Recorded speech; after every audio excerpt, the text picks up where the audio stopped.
Can you guys hear No, I think with them names, he maybe want us to. We can't hear you, John. Oh, I'm sorry. Okay, now Can you hear me now? Yes. Okay, I'll Is that start Lisa over. screaming in the background? Yep. Abraham again took a wife, and her name was Keturah, and she bore him Zimran, Jokshan, Midian, Ishbak, and Shual.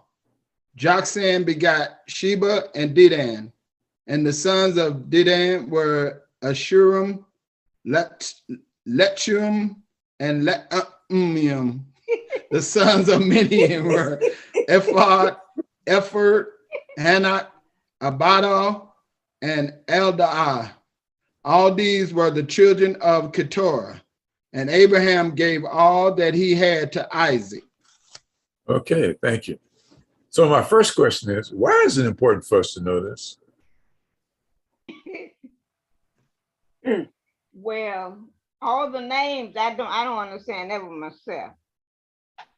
But then I guess they letting us know who was his son and who was not. But we knew his son, who his son was, which was Isaac. And then it stopped right there. So why is it important for us to know these genealogies? Dick and Jim, in the commentary here, can I read it? Yes, please. It says, this chapter provides the transition from one ancestral generation to the next. It contains the concluding episode of Abraham's life and introduces the families of two of his sons, Ishmael and Isaac, and it goes on. Okay. One of the characteristics of that time, since they did not have any written words back then, was they had to share their genealogies by oral histories. So can you imagine sitting around the campfire and your family relaying these things, and you basically having to memorize these genealogies? Can you imagine what that would be like? I could just see now me and a little kid trying to keep my interest up and hearing all these things. Anyway, it seems like these genealogies were extensive, okay? And there are some important names in this particular line of genealogy. The son of Midian was Epoch, Epher, Hanak, Abida, and Eldah. All these were the children of Keturah. Now, who is Keturah? His second legal wife and third baby mama. Yep. Hit it on the head. I'm sorry. That was funny. Yes. His first wife, Sarah, died, right? And Abraham had to be like 140 at this time. So he decided he's going to take a second wife. Why? I don't know. But apparently he was a busy man because she bore him a lot of sons. 1, 2, 3, 4, 5, 6, He's a rolling 7. stone. Huh? He's a rolling stone. Mm-hmm. And how old you say he was? 140, about 140? Yeah. Wow. Yeah, back then. Yeah. Well, you know that old saying. What's No, that? I don't. There might be snow on the mountaintop, but there's still fire in the valley. All right.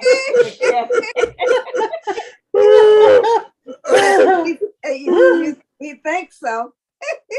Woo, that's fine. But also, Jim, they just named the sons. As you remember, they don't always name the women. He could have had even more. Oh my goodness. You're right. Yeah, they only You're named right. the I sons. believe he did. He had more than that. Yeah. Yeah. Well, remember the covenant. God said that your seed was going to outnumber to the point where nobody will be able to number it. So, Well, And Abraham was doing it. and we know that song, God's Not Dead, but evidently Abraham wasn't dead yet either. I'm gonna stop. Yeah. yeah. Let us read chapter 6 and 7. I wanted to go back to the end of this one. I was gonna get this. he didn't read the last one. He said, but to the sons of his concubine, Abraham gave gifts while he was still living and sent them away from his son Isaac, eastward to the east country. Yeah. Now, So why was it necessary for him to do that? He only told me to read the verse 5. I know. That's verse 6. We haven't gotten there yet, Mama. Okay, but that's a good question. That's a good question. Let's answer the question. Okay. Why do you think Abraham felt it necessary to separate Isaac from the rest of his children? Because Isaac was the child of promise. He was the one that was going to carry forth the covenant that God made with Abraham. Mm-hmm. So do you think his brothers were jealous of that? Well, yes, as sibling rivalry. Well, also remember, God also gave Hagar the same promise. So if That's you know, true. it says Isaac and Ishmael, he sent the second wife, kids away. Mm-hmm. So it was made to the two of them. So to the sons of his concubines, he gave them gifts. Mm-hmm. Mm-hmm. But he gave all he had to Isaac. Mm-hmm. Now, it's clear that Abraham turned out to be a pretty wealthy guy. Mm-hmm. You know, he had all these camels, goats, sheep. He had all these slaves, and he had this large entourage that he accumulated through his travels through Canaan, right? So, and through his deception of telling everybody that his wife was a sister, it seems like that earned him quite a bit of money. And you're going to find out that his son also did the same tactic, you know, which I find very interesting. Okay, so let's read chapter 7 through 10. I will. Go ahead. This is the length of Abraham's life. Oh, I'm reading from the New Revised Standard. Okay. The death of Abraham. This is the length of Abraham's life, 175 years. Abraham breathed his last and died in a good old age, an old man and full of years, and was gathered to his people. His sons Isaac and Ishmael buried him in the cave of Machpelah in the field of Ephron, son of Zohar the Hittites, east of Mamre, the field that Abraham purchased from the Hittites. There Abraham was buried with his wife Sarah. After the death of Abraham, God blessed his son Isaac, and Isaac settled at Beer-lahai. All right. So Abraham died at 175 years old. That's a long time. And it's my understanding that Sarah was 140 when she passed. Is that right? Mm-hmm. Mm-hmm. So they were still at the time where people lived a long time. Mm-hmm. And they were also procreating for a long time as well. I cannot imagine that 175 years old about him making children. But Abraham must have been quite a man. He was a man. Well, the other thing is that men can usually do that longer than women. And so I'm sure Keturah was much younger than he was. And if you see Deacon Jim, it says he had concubines. So that means he even had more children. Mm-hmm. Yeah, he said concubines. Yes. Secondary wives. He had more children, mm-hmm. but listed here. This is his wife's children. But it also said Isaac was his only legitimate heir. Well, that was the one that he recognized, that he chose to give the blessing to. Mm-hmm. Because Isaac was not the eldest. If you recall. No, he was the one that came out second. Right? Mm-hmm. Mm-hmm. Okay. Can I say something, Jim? Yes, go ahead.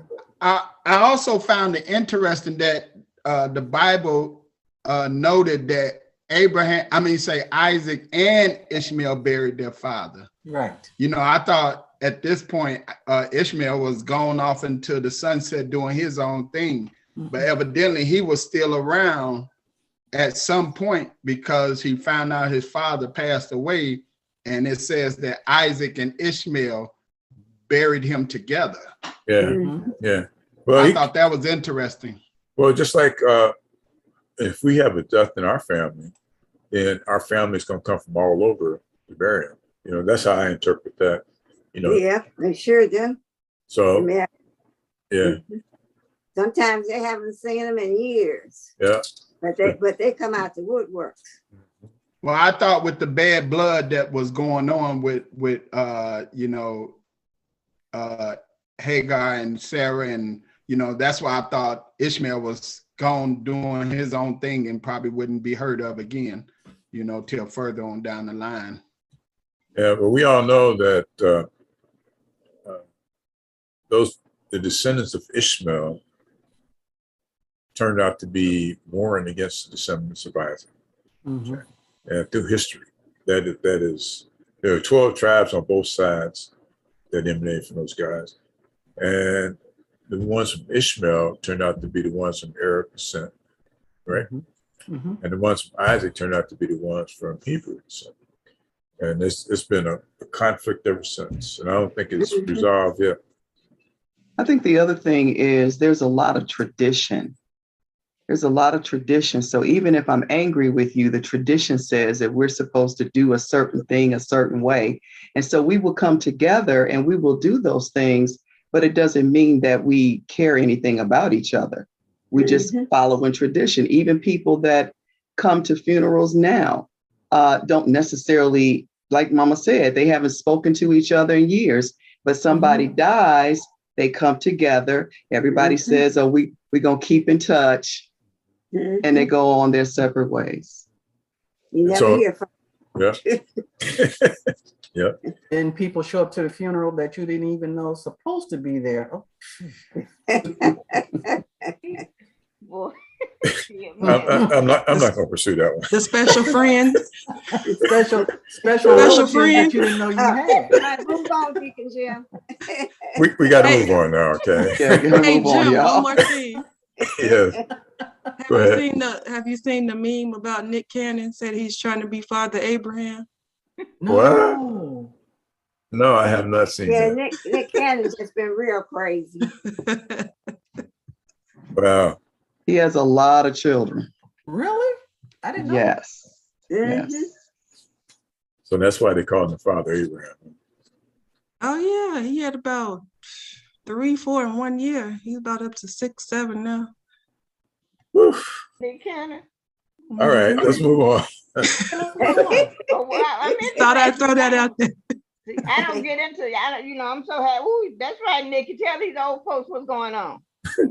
Okay, can I get somebody to read verses 25 through 15, please? I mean, 25, 10 to 15. Where we 12 to what? Verses 10 through 15. No, I read that. That was already read. You want to do 12. We All want right, to do 12. 12, okay. You want to do 12 to 15 or 12 to 12 to 18. 12 to 18. Okay, I'll read. Ishmael's descendants, and I'm reading from the New Revised Standard Version. These are the descendants of Ishmael, Abraham's son, whom Hagar the Egyptian, Sarah's slave girl, bore to Abraham. Wow. These are the names of the sons of Ishmael, named in the order of their birth. Nebaioth, the firstborn of Ishmael, and Kedar, Adbel, Mibsam, Mishma, Duma, Massa, Hadad, Tema, Jethur, Naphish, and Kedemah. These are the sons of Ishmael, and these are their names by their villages and by their encampments. 12 princes according to their tribes. This is the length of the life of Ishmael, 137 years. He breathed his last and died and was gathered to his people. They settled from Havilah to Shur, which is opposite Egypt in the direction of Assyria.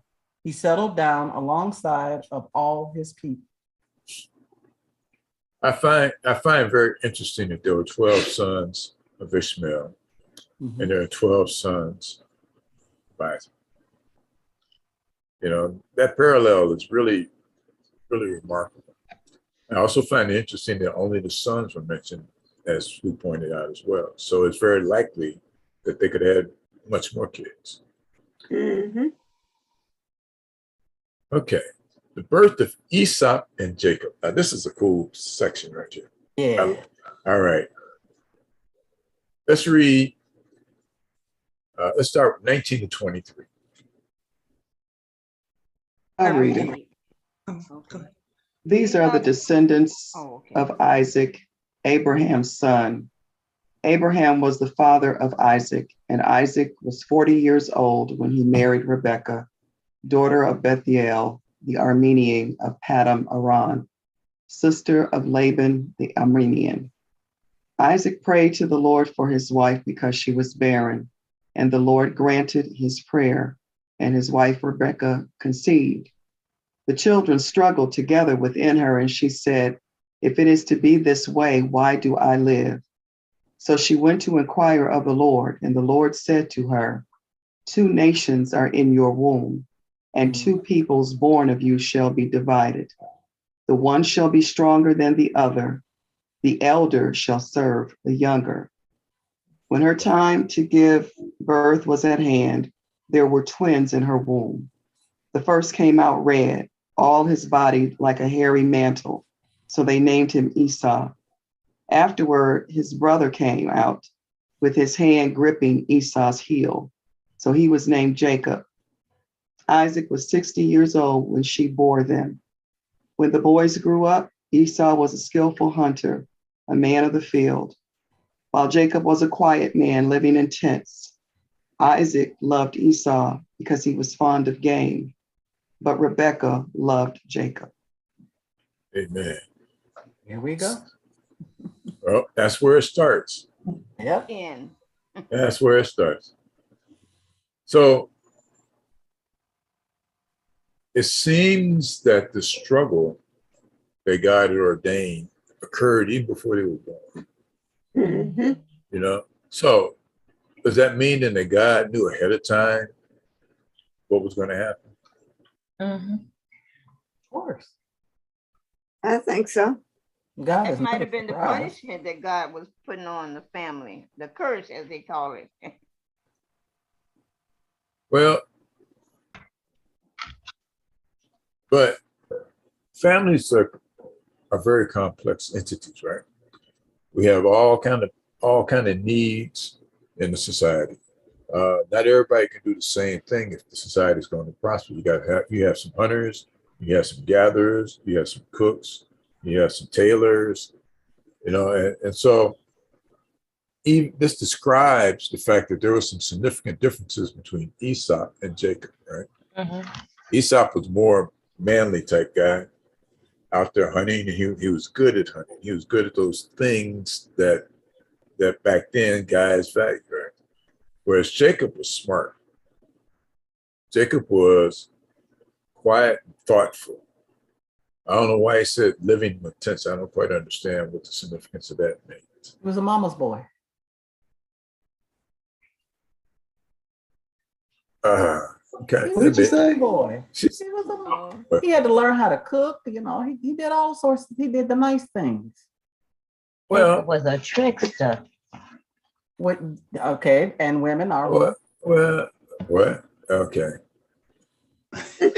What was your question, Jim? I didn't. What did you say? My question was this: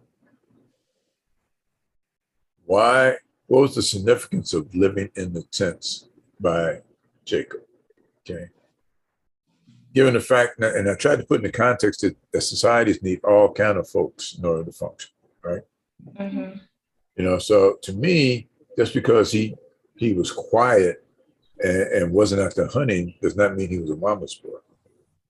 No. Okay. It just means that he was performing a different function than his brother. And you need both, particularly if you're going to be the leader of a tribe. You got to have some smarts about you because they're going to have some issues. You have to negotiate with his enemies. You know, he's got to look out for folks. He's got to figure out how people survive.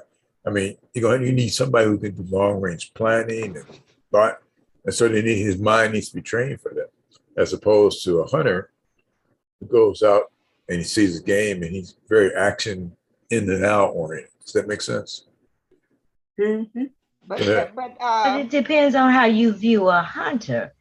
Some of the greatest hunters, I mean, even within the indigenous people of this land, some of the greatest chiefs were the greatest hunter because you had to strategize and know your prey. You had to know how to backtrack. So it also depends on what we're looking at. Just because somebody lays bricks and they're a master brick maker doesn't mean they don't know how to make a blueprint for anything. And so yeah, so I think it's a combination of this and that. That's my idea. you know what? I was looking at that. They said God told her that there were two nations that were coming from her womb. So I can see, they didn't say what, but he just, and then the Lord said to her, two nations are in your wombs, and two people born of you shall be divided. He told her that in the beginning. Yes, he did. Mm-hmm. Yes, he did. So go ahead, Juanita. You want to go ahead, Reverend Mel? Go ahead. I was likening it to when I heard the differences and Jim brought up the point that people have different skills. Mm-hmm. When you look at the body of Christ and his church, he said, Yep. Everybody can't be the hand and everybody can't be the eye, but you That's need right. parts in order to make a whole thing. So he separated the people so that they can be different parts for the church. You got to have different skills. Everybody can't be the same. That's what I look at it as. And you took the words right out of my mouth. Sorry. No, I knew you were going to say that. I mean, I'm just like, okay, so one was a hunter and one was quiet. One lived outside, one stayed inside. I mean, if you got more than one sibling, you can name all the differences in their characteristics. I mean, that's typically what happens. People in your own home have different skills or they lean toward certain things. It's a blessing, to have those gifts in your home. I guess the thing that oftentimes I think about is when the Lord prophesies something or speaks to somebody. She was having a hard time. Any woman that has carried a child knows that in that last trimester, they move around anyway. And that is a very awkward feeling. But to have it feel like there's a battle going on, I mean, that had to have been awful. And it certainly will make you cry out to the Lord, for relief, And so she did. And this is what the Lord spoke to her. But I guess for me, so when the Lord speaks certain things, the Lord told her they're going to be basically enemies. Is there anything that you can do as a mother? I mean, you just sit back and you wait for this kind of thing to unfold. I mean, it's rhetorical. I know there's no particular answer for that, but I just thought that was interesting. Yeah, but it also shows the difference even with her being a mother. She loved Jacob. So it didn't say she loved Esau and Jacob. It shows she had her favorite. Just like the dad, just like the daddy. But that can, that leads to civil rivalry too. So and you the mother, and so I kind of tend to, with Juanita on the standpoint that the umbilical cord or the apron string hadn't been cut, because it's for a man in this season and this time, he cooking. He's doing. Jacob is different from a lot of the biblical stories because most of the time the women are cooking, unless you're the servant. the servant would cook for the king, taste the food, but he's doing a very feminine role here. He's not doing anything that is traditionally masculine. And so but they are planning and scheming, as we know, as things go along. So. And one more point, Jim, reminded me right then and there when it said that they're warring with each other. I immediately thought about Cain and Abel. Mm-hmm. Okay. And they were the first two on earth, that were born. And there was a rivalry there. Yeah. But Cain killed Abel. Mm-hmm. So he destroyed his nemesis right away. So I guess what I hear everybody saying that these descriptions are describing people as we know it. Okay. Mhm. And these characteristics we see today as we know it. Right. We're recognizing things that they did back then that they do today as well. Yeah. In families. Some in my own family. But there are lessons to be learned from this. Okay? There really are. We got to pay attention because there are some lessons in the scripture that we can apply to our daily lives. Mm-hmm. We just have to see. We just have to glean it out. Okay. Mm-hmm. So this is what just came to me. So if God speaks to me and it tells me something about my children, I've got choices that I can make. I could either do like they did and show favoritism, which we know is awful, or I can help sharpen those gifts, Mm-hmm. in a positive way. Right. Okay, so it looks like Jacob is going to be the leader. That happens in families. It's not always the oldest that is able to carry the responsibility. Sometimes it's the younger child. Sometimes it's the middle child. You as a parent know which of your children can do what, That's and can right. handle what responsibility. Mhm. And so you cultivate that skill that they have. Now, if you start favoring one over the other, now that's a problem. And that's what we see happening here. So you're saying she went too far? She did. She absolutely did.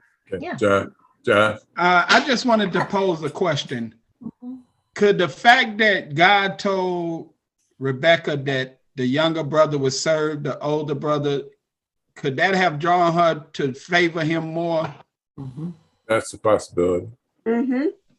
But even as a parent, and we're not supposed to say that we have favorite children, but I know from my experience, when they're born, you already know which one is going to be the one that you're drawn to. You already know. So you got to know that God knew her heart. So even though we say he's the favorite, God already knew her heart and know which one that she was going to pick. He knew. So you can try not to portray that you have a favorite child, but God knows your heart, and and that child knows that I got something special here with one of those two. Right, and you can stand. I beg to differ. You I can. beg to differ. You think so? I was just going to say in my Reverend Donna's voice, no, I don't agree with that one there. I think that we will sometimes see in our children certain things about ourselves, and we might favor those kind of things. And sometimes, let's be honest. Sometimes your children will go through a phase where you don't particularly like them. You'll love them, but you don't particularly like them. Right. You don't like things about what they're doing and stuff like that. Mm-hmm. Yeah, but you love them all. Right. But you see your children and you know their gifts. I love my children, both of them. And so one is on here, and so you can't say you. No, but they know. No, she does not show favoritism, even though she may me come in at 12 o'clock on Prime and earn you the Join the club. You are not. you got to stay to 12. I knew it was gonna come out. Let me, okay, and she didn't tell you And what I because told her. Because She didn't tell Ernie you had what I more told sense her. than me. It's true. Ernie had more sense than me. There you go. You did. Okay. Yes. So if I told Ernie to come in at 12 o'clock, he gonna come in at 11:55. I tell her to come in at 12 o'clock, 1 o'clock, I got to go looking for her. So that's why. Girl, don't feel bad. My daddy said the same thing. Be in at, no, he said 11, and we negotiated to 12. But it was, and that was it was about a 3-day negotiation to midnight. Well, that makes me feel worse. Well, I'm not how gonna many touch years it. later? I'm not Well, touching it. Well, you know what? but I That's do what want to happens say because one. you put that I do You know want to what? say one thing with about this scripture, if it's okay, Jim. Or you Go want me to go after Go you? ahead. Go ahead. What both Juanita and Pastor is saying is right on target. There are, I think parents see themselves in their children and the characteristics of their children, Right. and even if one child can excel higher than another, but that's not the child with your characteristic, you can help shift that family dynamic, which is what Rebecca helped to do, because Rebecca wanted Jacob to be the head child, because Jacob was Rebecca's. It didn't mean he had the skills. It mean he had the one helping to manipulate the situation in his favor. And that happens all the time in families. Well, it's the same thing too with when Abraham and Sarah tried to help God out. Yes. Rebecca is trying to help Yep. God out because she knew that Jacob was going to be the one that was going to carry on the covenant. But you know, instead of letting God work it out, she put her 2 cents in it and tried to manipulate did manipulate the situation. So, yeah. So we And it was did. the same Okay. thing Sarah and Abraham did. Okay. Jim. We got to move on. All right. Okay. I need somebody to read verses 29 to 34. Once when Jacob was cooking some stew, Esau came in from the open country, famished. He said to Jacob, "Quick, let me have some of that red stew. I'm famished." That is why he is also called Edom. Jacob replied, "First sell me your birthright." "Look, I'm about to die," Esau said. "What good is a birthright to me?" But Jacob said, "Swear to me first." So he swore an oath to him, selling his birthright to Jacob. Then Jacob gave Esau some bread and some linen stew. He ate and he drank, and he got up and left. So Esau despised his birthright. Okay. That's a very, very powerful Can't see that. paragraph there. First of all, why was a birthright so important? What did that mean? What does that represent? He's gonna give his Go ahead. inheritance to someone else. Heritage. But Well, the birthright to the oldest meant that he would get a double portion. Right. He Right. was guaranteed a double portion of whatever his father was giving out. and you So are that's why it was so important. right, and you are the lead. You are the one to head the family. It's kind of like, in The Godfather, Sonny is supposed to be the oldest. I mean, Fredo was the oldest, but Fredo didn't have what it took to be the one. And Tony was too hard-headed. That's why he got killed. But Michael, the baby, Michael was calm. I'm a gangster in heart. Michael was calm. Everything, the Godfather, everything. I love the Godfather. But Michael was calm, cool, collect. Yeah. And a faithful a faithful, good Catholic to some degree, but calm, cool, and collect. So it's that combination of things. It's that combination of things, that birthright. And so you're the one to be the next Don. You're the one to carry on the family tradition. So then is it safe to say then that these might have been identical twins? Because how can you steal someone's birthright without somebody else knowing? They weren't identical twins. They were fraternal twins. Well, you're talking more of an inheritance, not when we'll talk about birthright, you're talking about a position. You're not talking about an identity theft. What you're talking about is taking over the position of leadership, the matriarch or the patriarch of the family, the decision maker, and you're talking about your portion of wealth.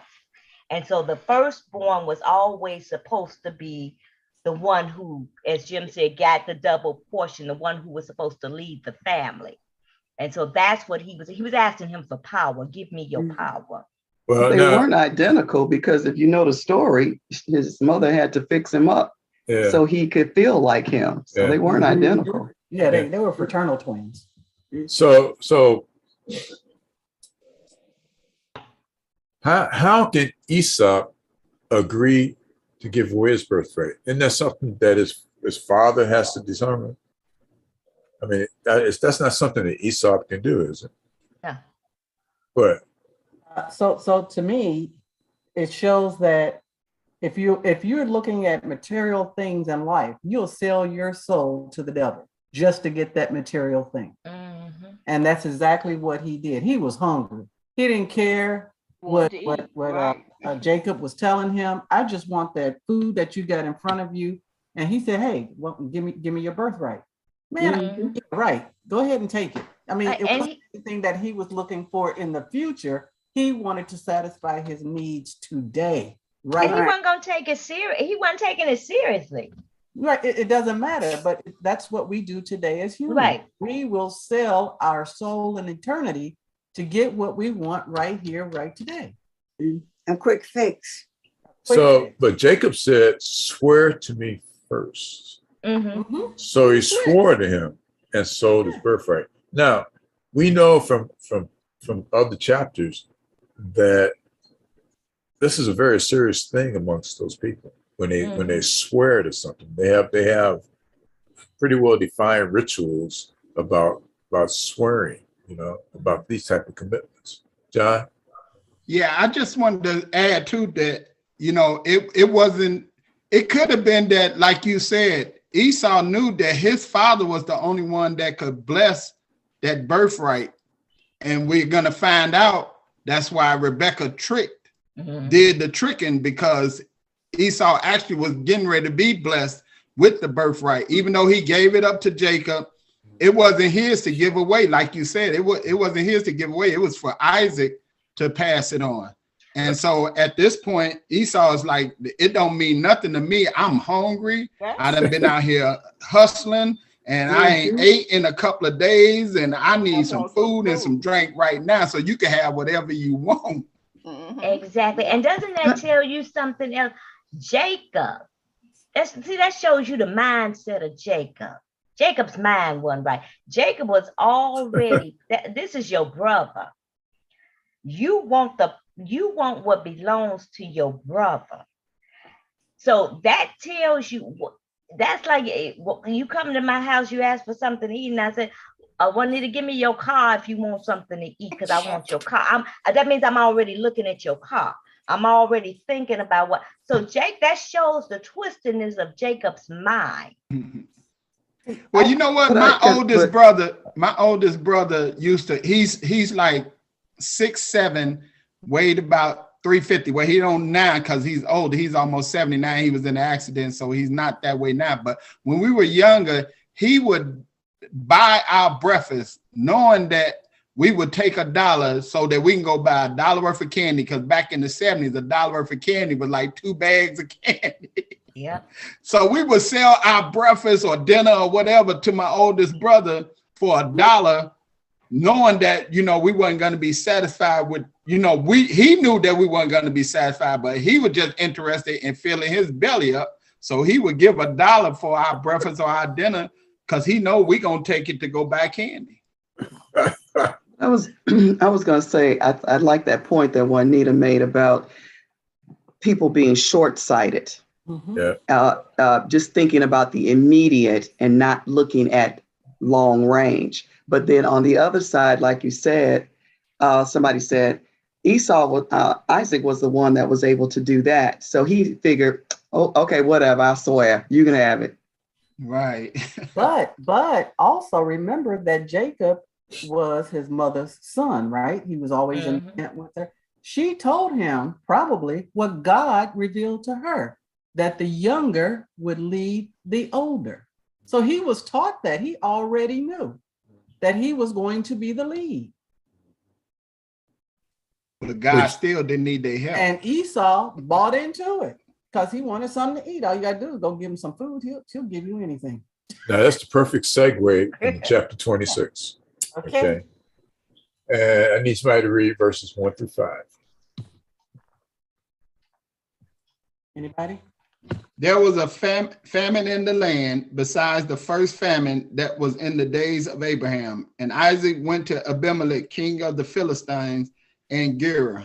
Then the Lord appeared to him and said, do not go down to Egypt. Live in the land of which I shall tell you. Dwell in this land, and I will be with you and bless you.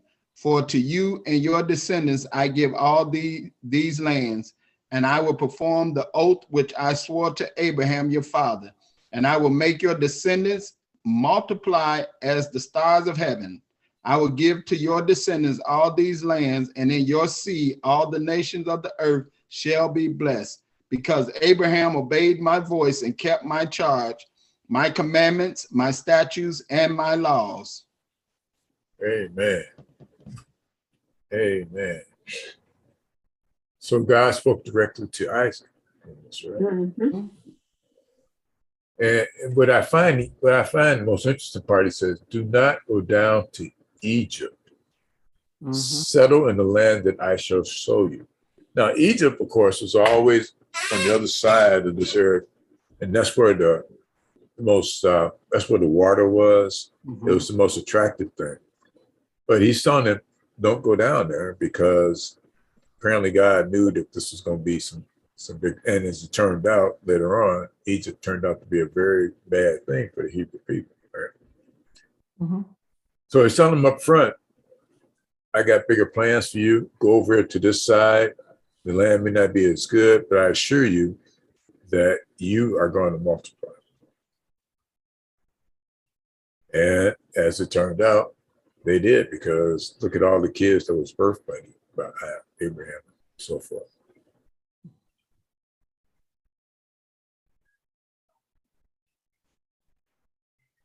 Now, I said it was a famine in the land.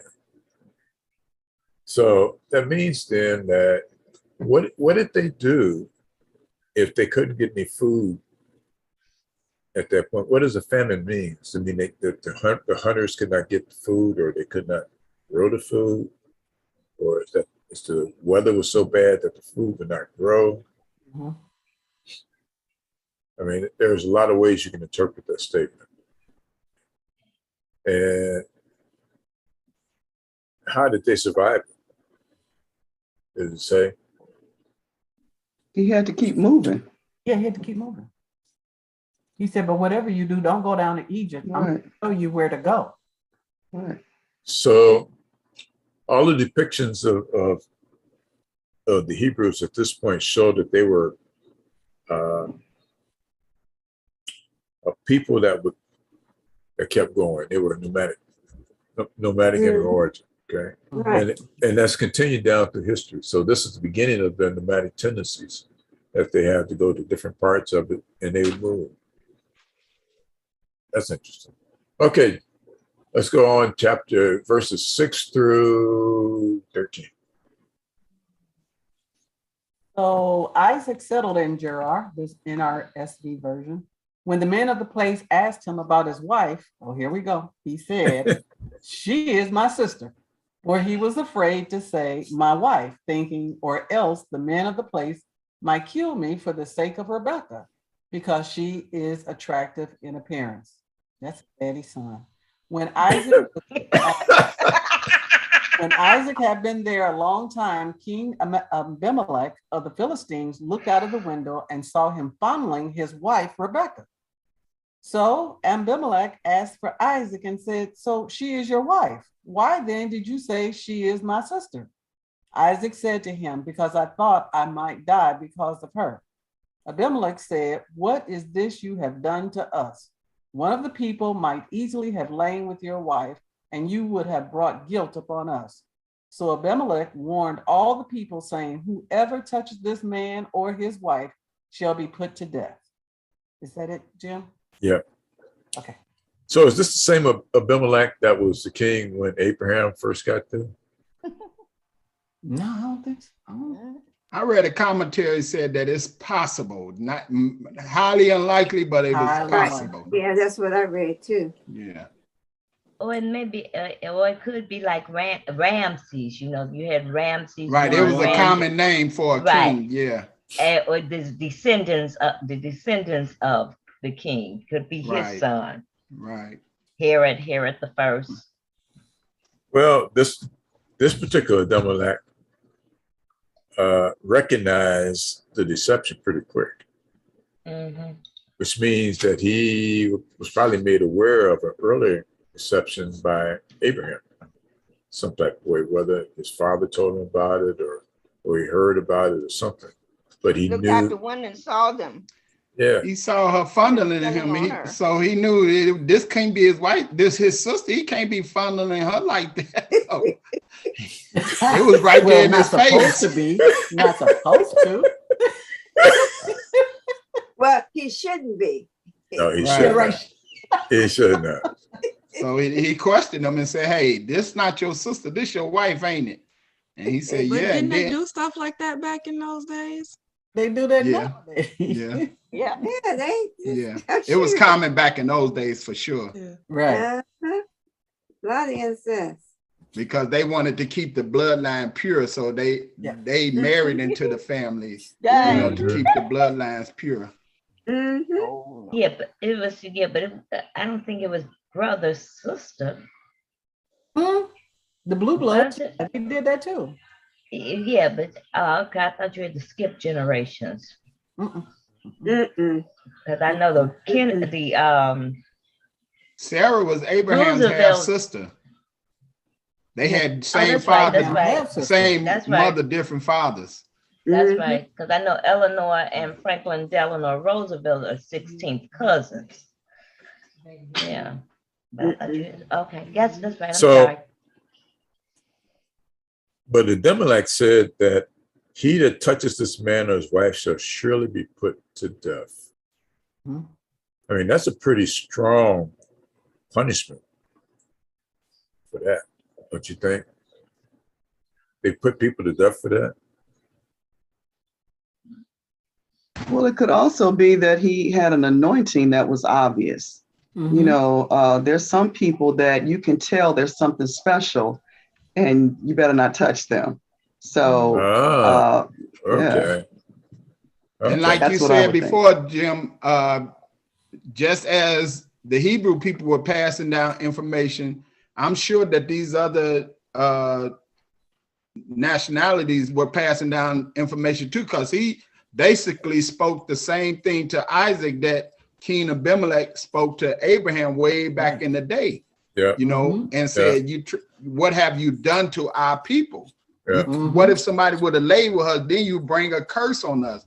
So evidently that information was passed down to them. And so they recognized and said, this is God. And like Reverend Mel said, he probably had anointing on him. This is God's man, because they knew who God was, even though they might not serve him. They knew who he was. And they knew that if you touch him, it could be a bad thing. So Abimelech said that Isaac sowed in the land and received in the same year 100-fold. And the Lord blessed him. And the man waxed great and went forward. For he had possessions of flocks and possessions of herds and great stores of servants, and the Philistines envied him. Mm-hmm. The other thing was all the wells that his father dug had been covered over by the Philistines. Now, in the nomadic society, wells are really important because water is hard to find. So if Abraham and his tribe had dug these wells, but after Abraham died, the Philistines went back and covered in the wells because they didn't view it as being as important as Abraham did. I found that was interesting too. You guys see that? Mm-hmm. Yeah, we see it. Okay. Well, and we'll learn too as we go into history that the Philistines didn't like the Hebrews anyway. So that's probably one of the reasons why they were doing that. We knew that. Okay. All right. Let's skip down to chapter verse 17, and let's go to verse 23. So I need somebody to read that, please. Okay. Ed, who's going? So Isaac moved away from there and encamped in the valley of Gerar and settled there. Isaac reopened the wells that had been dug in the time of his father Abraham, which the Philistines had stopped up after Abraham died, and he gave them the same names his father had given them. Isaac's servants dug in the valley and discovered a well of fresh water there. But the herdsmen of Gerar quarreled with Isaac's herdsmen and said, "The water is ours." So he named the well Esek, because they disputed with him. Then they dug another well, but they quarreled over that one also. So he named it Sitnah. He moved on from there and dug another well, and no one quarreled over it. He named it Rehoboth, saying, "Now the Lord has given us room, and we will flourish in the land." You said 23? Yes. There he went up to Beersheba.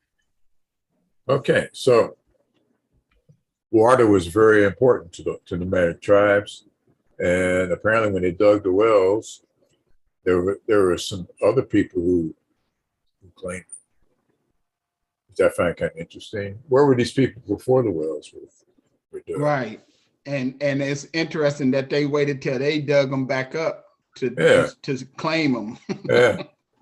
So they let them do the dirty work and then said, "This is our well." Yeah.